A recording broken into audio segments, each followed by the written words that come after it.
Good morning friends नमस्कार। Actually मु गोटे मोर एक्सपीरियंस आपन संगे शेयर करुचे।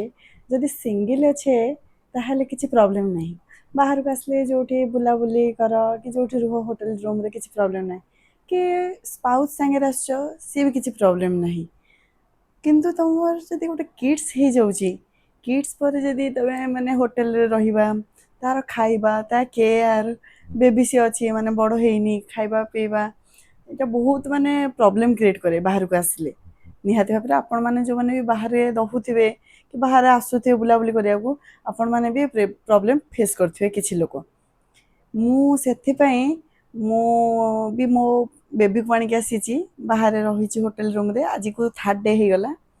ମୁଁ ଆପଣଙ୍କୁ ଦେଖାଉଛି ମୁଁ କେମିତି ବେବିର କୁକିଂ କରୁଛି, ବେବିକୁ କେମିତି ଖାଇବା ପାଇଁ ଭଲ ଖାଇବା। ଏପଟେ ତ ସାଉଥର ଖାଇବା ଆପଣ ଜାଣିଥିବେ ବହୁତ ରାଗ ଟିକେ ଥାଏ, ପିଲା ତ ବିଲକୁଲ ଖାଇପାରିବନି। 1.5 ବର୍ଷର ମୋ ପୁଅ ହେଲାଣି ବି ସେ ବି ଖାଇପାରିବନି ବିଲକୁଲ। ମାନେ ଏମିତି ରାଇସ୍ ଗୋଟେ ଗୋଟେ ଖାଇବ, ନଚେତ ଆଉ ତାଙ୍କର ସବୁ ଖାଇବାରେ ରାଗ ଥିବ। ତ ସେଥିପାଇଁ ମୁଁ ଆପଣଙ୍କୁ ଦେଖାଉଛି ମୁଁ କେମିତି ମ୍ୟାନେଜ୍ କରୁଛି। ଏପଟେ ଦେଖନ୍ତୁ, ଏଇଟା ବୋରୋସିଲ୍ର ଗୋଟେ କେଟିଲ୍ ଆଣିଥିଲି ଅନଲାଇନ୍ରୁ। ସେଥିରେ ମୁଁ କେମିତି କୁକିଂ କରୁଛି। ଏଥିରେ ମୁଁ ଡାଲି ଆଉ ଭେଜିଟେବୁଲ୍ କିଛି ଅଳ୍ପ କିଛି ଭେଜିଟେବୁଲ୍ ଯେମିତିକି ପମ୍ପକିନ୍, ସଜନା ଛୁଇଁ, ଗାଜର, କଖାରୁ, ଟମାଟୋ, ଆଳୁ, ଭଣ୍ଡା ବି ସବୁ ଆଣିକି ଆ ଭିତରେ ଦେଇକି କୁକିଂ କରିଛି। ଡାଲି ଭଳିଆ ଟିକେ କରେ, ବେଳେବେଳେ ବି ଏଥିରେ ଭାତ ଚାଉଳ ଯୋଡ଼େ ଧୋଇକି ଶୁଖେଇ ଦେଇଥିବି, ତାକୁ ଦରଦର ଗ୍ରାଇଣ୍ଡିଙ୍ଗ କରିଦେଇକି ଆଣିଥିବି, ତାକୁ ବି ପକେଇ ଦିଏ। କିନ୍ତୁ ଏଥିରେ ଭାରି କୁକିଂ କରିବା ଭାରି କେୟାରଫୁଲ୍, ମାନେ ବହୁତ ଚଲେଇବାକୁ ପଡ଼େ। ମୁଁ ଏତେ ମର୍ଣ୍ଣିଂ ଟାଇମ୍ରେ ରାଗି ବନେଇକି ଦିଏ, ଯେଉଁଟାକି ମାଣ୍ଡିଆ ବନେଇକି ଦିଏ। ଭାରି କେୟାରଫୁଲି ୟାକୁ ଚଲେଇବାକୁ ପଡ଼େ, ନଚେତ ଲାଗିଯାଏ ବେଳେବେଳେ। କାଲି ତ ମୋର ଆ ଦେହରେ ଏଇ ଡାଲି ବସେଇଥିଲି, ଲାଗିଯିବାରୁ ମୋତେ ପୁଣି ଆଉ ଥରେ ଯେମିତି ଲାଗିଗଲା, ମୁଁ ଆଉ ଥରେ ତାକୁ ଗୋଟେ ବାଉଲକୁ କାଢ଼ିଲି, ବାଉଲରେ ରଖିଲି, ୟାକୁ କ୍ଲିନ୍ କଲି। କେଟିଲ୍ କ୍ଲିନ୍ କରିସାରିଲା ପରେ ପୁଣି ସେଥିରେ ଆଉ ଥରେ ପକେଇକି ଫୁଟେଇଲି।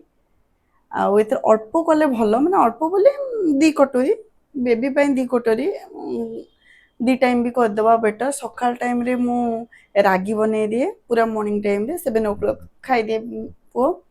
ତାପରେ ଫ୍ରୁଟ୍ସ କିଛି ଦେଇଦିଏ। ଦେନ୍ ଏଇଟା ବନେଇ ଦିଏ, ଡାଲି ବନେଇକି 2 ଥର 3 ଥର ଏଇଟାକୁ ଅଫର୍ କରିଦିଏ। ରାତି ଟାଇମ୍ରେ ଛତୁଆ ଦେଇଦିଏ, ଘରେ ତିଆରି କରିକି ଆଣିଛି, ଗରମ ପାଣିରେ ଗୋଳିକି ଛତୁଆ ଦେଇଦିଏ। ଆଉ ଏଥିରେ ବି ସୁଜି ବି ହେଇପାରିବ। ସୁଜି ମୁଁ କରିନି, କିନ୍ତୁ ସୁଜି ଆଣିଥିଲି କିନ୍ତୁ କରିନି। ମୁଁ ଆଗରୁ ବି ଆଉ ଥରେ ଆସିଥିଲି, ହୋଟେଲରେ ରହିଥିଲି, ଏଇଟା ବି ହିଁ ଆଣିଥିଲି। ଏଇଟା ବି ସେ ଟାଇମ୍ରେ 3-4 ଦିନ ରହିଥିଲି। ସେ ଟାଇମ୍ରେ ବି କାମ ଏମିତି କରିଥିଲି। ସେ ଟାଇମ୍ରେ ମୋ ପୁଅ 1 year ବି ହେଇନଥିଲା। ଏମିତି ବଏଲ୍ କରିକି ମାସ୍ କରିକି ତାକୁ ଦିଏ। ଏବେ ବି ଆଣିଛି, ଏବେ ବି ଏଇଟା ବ୍ୟବହାର କରୁଛି। ପୁଅ 1.5 ବର୍ଷ ହେଲାଣି।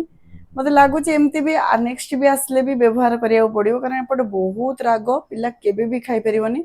5 ବର୍ଷର ବି ପିଲା ମୋତେ ଲାଗୁନି ବି ଖାଇଲା ଭଳିଆ। ଆମ ପଟର ଟେଷ୍ଟ ଯେମିତି, ଖାଇବାର ଟେଷ୍ଟ ଯେମିତି, ଟିକେ ବେଳେବେଳେ ଆମ ସେପଟ ହୋଟେଲ ମାନଙ୍କରେ ଡାଲମା ଫାଲମା ମିଳିଯାଏ, ଏପଟେ ତ ସମ୍ବରରେ ତ ପୁରା ରାଗ ବାଟିକି ଦେଇଥିବେ। ସେଥିପାଇଁ ଏଇଟା ମୋତେ ବହୁତ ହେଲ୍ପଫୁଲ୍ କଲା। ମୁଁ ଏଇଟା ବୋରୋସିଲ୍ର ଆଣିଥିଲି, ବହୁତ ଭଲ, ଲାଷ୍ଟିଂ ବି ଭଲ କରିଛି। ଛୋଟ କେଟିଲ୍ଟା, ନେବାକୁ ବି ସୁବିଧା ଭଲ, ଠିକ୍ ଠାକ୍। ଦେଖନ୍ତୁ ଆପଣ ବି ଏଇ ଜିନିଷଟା ଯଦି କୁଆଡ଼େ ଯାଉଛନ୍ତି, ହୋଟେଲରେ ରହିବାକୁ ପଡ଼ୁଛି, ଆପଣ ବି ଏଇ ଜିନିଷ ଆଣନ୍ତୁ, ପ୍ରୋବ୍ଲେମ୍ ଫେସ୍ କମ୍ କରିବେ। ନାଇଁ କି ବାରମ୍ବାର ଡଭ୍ ହଉ ଛତୁଆ ହଉ ବାରମ୍ବାର ଦେଲେ ପିଲାକୁ ସେଇ ଜିନିଷ, ତା ଡାଇଜେସନ୍ ପ୍ରୋବ୍ଲେମ୍ ହେବ। ବାହାର ଖାଇବା ଦେଲେ ବି ଡାଇଜେସନ୍ ପ୍ରୋବ୍ଲେମ୍ ହେବ, ତ ଲାଟିନ୍ ବି ତା ପାଇଁ ପ୍ରୋବ୍ଲେମ୍ ହେବ। ଏଇଟା ସବୁଠୁ ସେଫ୍ ଭଲ ଜିନିଷ। ବାକି କେୟାରଫୁଲ୍ ଟିକେ ରହିକି ରୋଷେଇ କରିବାର ଅଛି। ଏଇ ଭିଡ଼ିଓରେ ବାସ୍ ଏତିକି। ଜୟ ଜଗନ୍ନାଥ।